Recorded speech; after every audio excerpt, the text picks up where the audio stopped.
మన ముకుంద జ్యువెలర్స్ లో కాసుల పేరు festival flats 9.99% of on VA కాసుల పేరు జ్యువెలర్స్ నూతన బ్రాంచెస్ జూబ్లీ హిల్స్ మరియు వైజాగ్ లో అతి త్వరలో ప్రారంభం. ఉమ్మడి అనంతపురం జిల్లా రాజకీయాల్లో పెనుకొండ ఒకప్పుడు ప్రశాంతమైన ప్రాంతం. కానీ ఇప్పుడు అక్కడ వైసీపీలో సెగలు పుడుతున్నాయి. అది కూడా ప్రజా సమస్యల మీద కాదు. ఆ పార్టీ నేతలు ఒక ఇంటి విషయంలో ఒకరి మీద మరొకరు కారాలు మిరియాలు నూరుకుంటున్నారు. స్థానికుడైన మాజీ మంత్రి శంకరనారాయణ గూడు చెదరగొట్టేందుకు మరో మాజీ మంత్రి ఉషశ్రీ చరణ్ వ్యూహాలు రచిస్తున్నారట. పెనుగొండ వైసీపీ ఇన్ఛార్జిగా వచ్చిన ఉషశ్రీ చరణ్ శంకరనారాయణను నియోజకవర్గం నుంచి వెళ్లగొట్టాలని చూస్తున్నారట.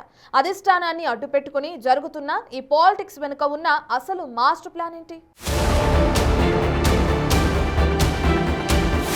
అనంతపురం జిల్లా పెనుకొండ వైసీపీలో 5 ఏళ్ల పాటు చక్రం తిప్పిన మాజీ మంత్రి స్థానిక మాజీ ఎమ్మెల్యే శంకరనారాయణకు ఇప్పుడు సొంత పార్టీలోనే గడ్డుకాలం నడుస్తుంది. 2024 ఎన్నికలకు ముందే ఆయనను కాదని కళ్యాణదుర్గం నుంచి అక్కడి మాజీ ఎమ్మెల్యే మంత్రిగా కూడా పనిచేసి ఉషశ్రీ చరణ్ను అక్కడికి మార్చింది వైసీపీ అధిష్టానం. గత ఎన్నికల్లో ఉషశ్రీ చరణ్ పెనుకొండ ఎమ్మెల్యేగా పోటీ చేస్తే జగన్ ఆదేశాల మేరకు శంకరనారాయణ అయిష్టంగానే అనంతపురం ఎంపీగా పోటీ చేయాల్సి వచ్చింది. అయితే ఇద్దరు ఎన్నికల్లో ఘోర పరాజయం పాలయ్యారు. ఓటమి తర్వాత కూడా ఉషశ్రీ చరణ్ గతంలో గెలిచిన కళ్యాణదుర్గానికి వెళ్లటానికి ఇష్టపడకుండా పెనుకొండపైనే కన్నేశారు. మరోవైపు శంకరనారాయణ సొంత సెగ్మెంట్కు తిరిగి రావడానికి పావులు కదుపుతున్నారు. ఆ క్రమంలో వారిద్దరి మధ్య ఆధిపత్య పోరు ఇల్లు ఖాళీ చేయించే స్థాయికి చేరింది. పెనుకొండ పట్టణంలో శంకరనారాయణ ఉంటున్న నివాసం ఆయనకు సెంటిమెంట్ మాత్రమే కాదు, రాజకీయ వ్యూహ కేంద్రం కూడా. ఇప్పుడు ఆ ఇంటినే ఉషశ్రీ టార్గెట్ చేశారు.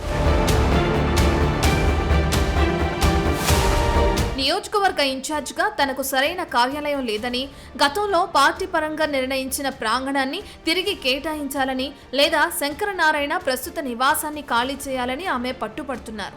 నేరుగా అడిగితే శంకరనారాయణ ఒప్పుకోరని తెలిసిన ఉషశ్రీ తాడేపల్లిలోని కీలక నేతల ద్వారా పావులు కదుపుతున్నట్లు తెలుస్తుంది.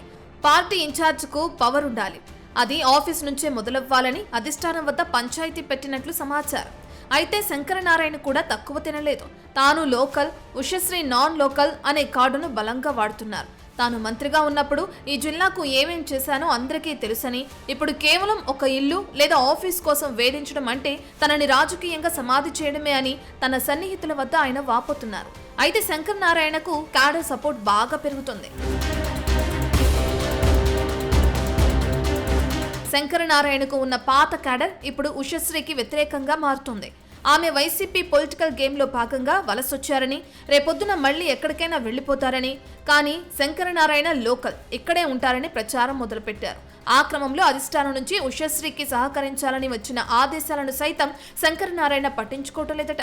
చస్తే చస్తా కానీ ఆత్మాభిమానం వదులుకోనని గట్టిగా పట్టుబడుతున్నారట. పైకి ఇద్దరు నేతలు చిరునవ్వుతో మాట్లాడుకుంటున్నట్లు కనిపిస్తున్నా లోపల మాత్రం పరిస్థితి నిప్పు కణికలా మారిందంటున్నారు. ఉషశ్రీ చరణ్ తనదైన శైలిలో పార్టీ కేడర్ను తన వైపు తిప్పుకోవడానికి ప్రయత్నిస్తుంటే శంకరనారాయణ ఆ ప్రయత్నాలకు అడ్డుకట్ట వేస్తున్నారు. ఈ నేతల గొడవ చూసి సాధారణ కార్యకర్తలు ముక్కున వేలేసుకుంటున్నారు.